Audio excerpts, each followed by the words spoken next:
Our Sunday Spotlight shines today on Jeff Struecker, an Army Ranger caught in the firefight with Somali warlords that inspired Black Hawk Down. The battle took place 20 years ago. This week, a life-shaking experience that moved him to return to Mogadishu for a dramatic documentary. And ABC's Matt Dowd is back with Struecker's story.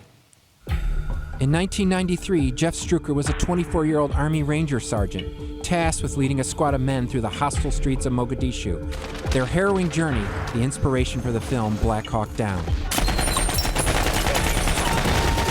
Somalia had descended into chaos. The U.S. sent an elite team to help restore order.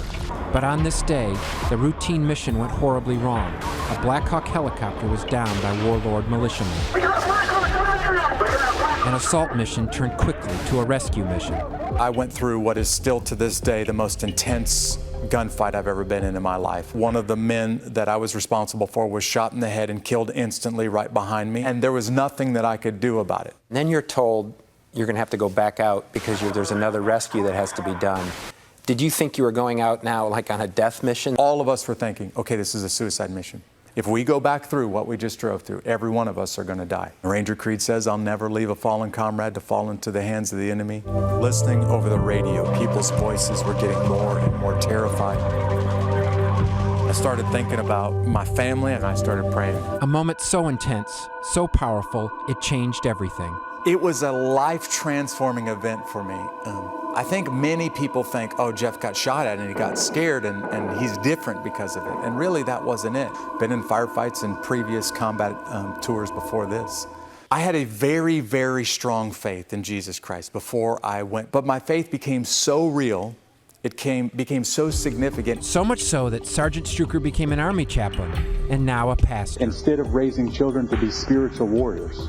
A dramatically new life, but an incomplete journey.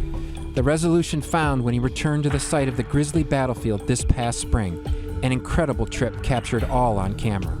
Wishing that I had some more guns around me. As you're driving through the streets and driving through the market, you can almost feel your heart pounding. Are you at this point like, wow, something could happen actually again? Even watching the movie Black Hawk Down for the first time, I didn't relive the emotions of Mogadishu until I went back there this spring. Immediately, the emotions, the smells, the thoughts from Mogadishu came flooding back like I was just there yesterday. This is what the roads look like with people, except for the people all had guns, because it's very dangerous. In front of ministry. No, don't turn back. The roadblock? It's okay, keep going, keep going.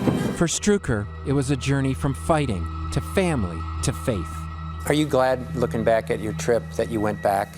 I don't know if I'd use the word glad. I learned a little bit about myself that I didn't even realize. Would I do it again a third time? Absolutely not, but I'm glad it's over. For this week, I'm Matthew Dowd in Columbus, Georgia. And you can see all of Return to Mogadishu on our website at abcnews.com/thisweek. And now we honor our fellow Americans who serve and sacrifice. This week, the Pentagon released the names of 7 service members killed in support of the war in Afghanistan.